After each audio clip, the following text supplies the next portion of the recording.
বন্ধুরা, traditional recipes from village to city এই cooking চ্যানেলে আপনাদের সবাইকে স্বাগত।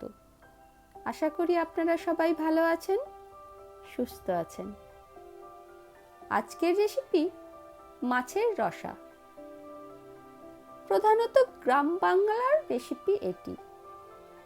আমি যেভাবে রেসিপিটি বানাতে দেখেছি, আমি ঠিক সেইভাবেই বানানোর চেষ্টা করেছি। আমি এখানে রুই মাছ নিয়েছি, তবে যে কোনো বড় মাছ নেওয়া যেতে পারে। আপনারা রেসিপিটি দেখতে থাকুন। এখানে নিয়েছি 3 পিস মাছ, 4 চা চামচ সাদা সর্ষে, 1 চা চামচ গোটা জিরে, 1 চা চামচ হলুদ গুঁড়ো, 1 চা চামচ জিরে গুঁড়ো, 1 চা চামচ কাশ্মীরি মির্চ, এটা আপনারা আর একটু বেশিও নিতে পারেন, কাঁচা লঙ্কা 4-5টা, শুকনো লঙ্কা, নুন স্বাদ অনুযায়ী, আর সর্ষের তেল। মাছের নুন, হলুদ, কাশ্মীরি মির্চ, সর্ষের তেলে মাখিয়ে ম্যারিনেট করে রাখবো 10 থেকে 15 মিনিট।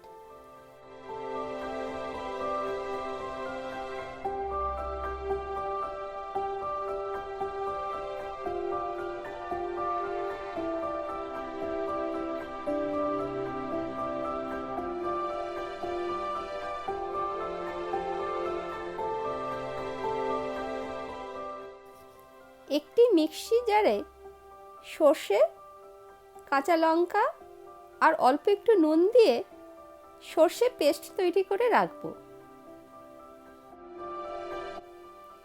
একটি ছোট পাত্রে হলুদ গুঁড়ো,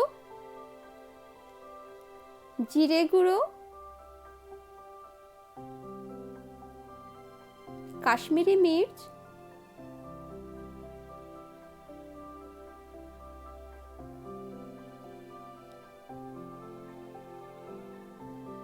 আর সামান্য জল দিয়ে একটা পেস্ট তৈরি করে রাখবো।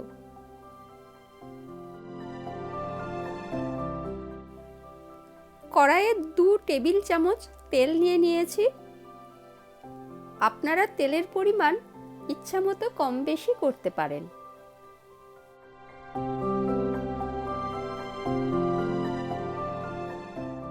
তেল গরম হয়ে গেছে, এবার ম্যারিনেটেড মাছের পিসগুলো ভেজে নেব।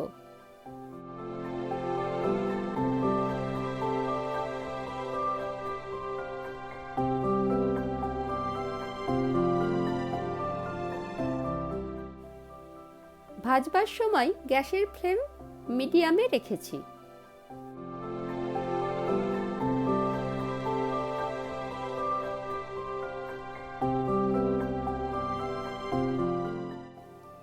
মাছ ভাজা হয়ে গেছে, একটি পাত্রে মাছ তুলে রাখবো। এখানে লক্ষ্য রাখতে হবে, মাছ কিন্তু খুব কড়া ভাজা হবে না।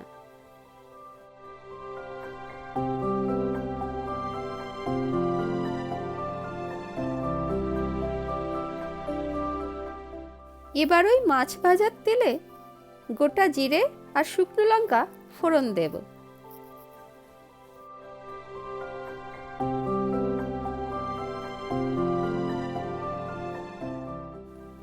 ফোড়নের সুগন্ধ বেরোলে ওই তেলে দিয়ে দেব আগে থেকে পেস্ট করে রাখা মশলা।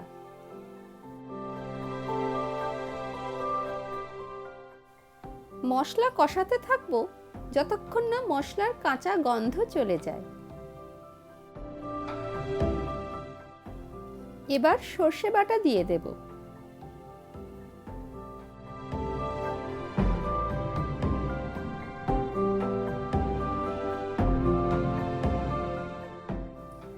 কষাতে থাকবো যতক্ষণ না তেল না ছাড়ে।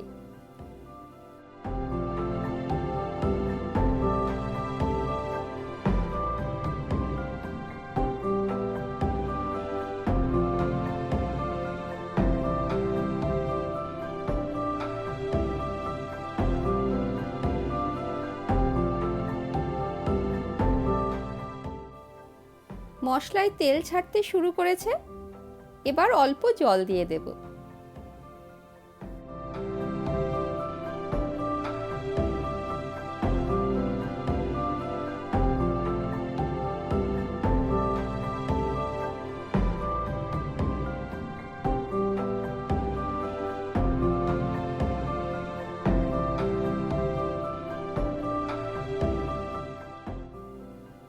পরিমাণ মতো নুন দিয়ে দেব। তারপর কয়েক মিনিট ফুটতে দেব। এরপর ভাজা মাছের টুকরোগুলো দিয়ে দেব।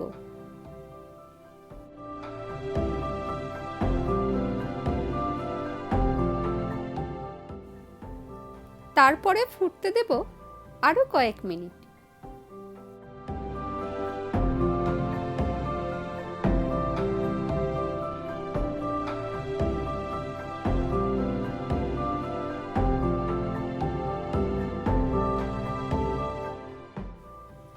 জলীয় অংশ অনেকটাই কমে এসেছে। এবার মাছের টুকরোগুলো একটি পাত্রে তুলে নেব।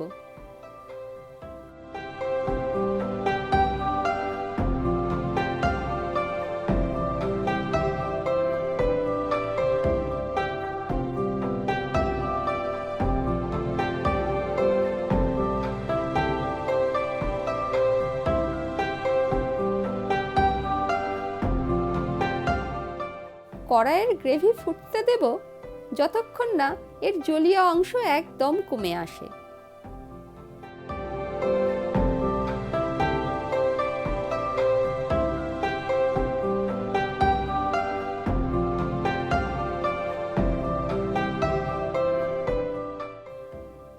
এখানে দেখতে পাচ্ছি গ্রেভির জলীয় অংশ একদম কমে এসেছে। এরপর ওই গ্রেভিটা মাছের উপর ছড়িয়ে দেব।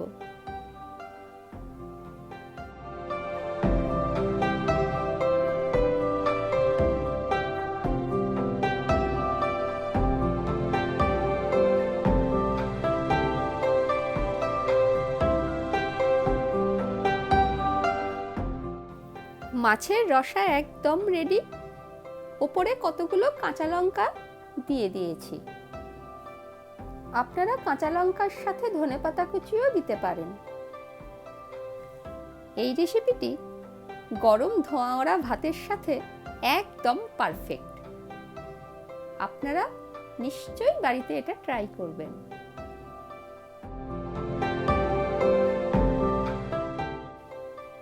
আর রেসিপিটি কেমন লাগলো সেটা অবশ্যই কমেন্টে জানাবেন। ভালো থাকবেন, সুস্থ থাকবেন।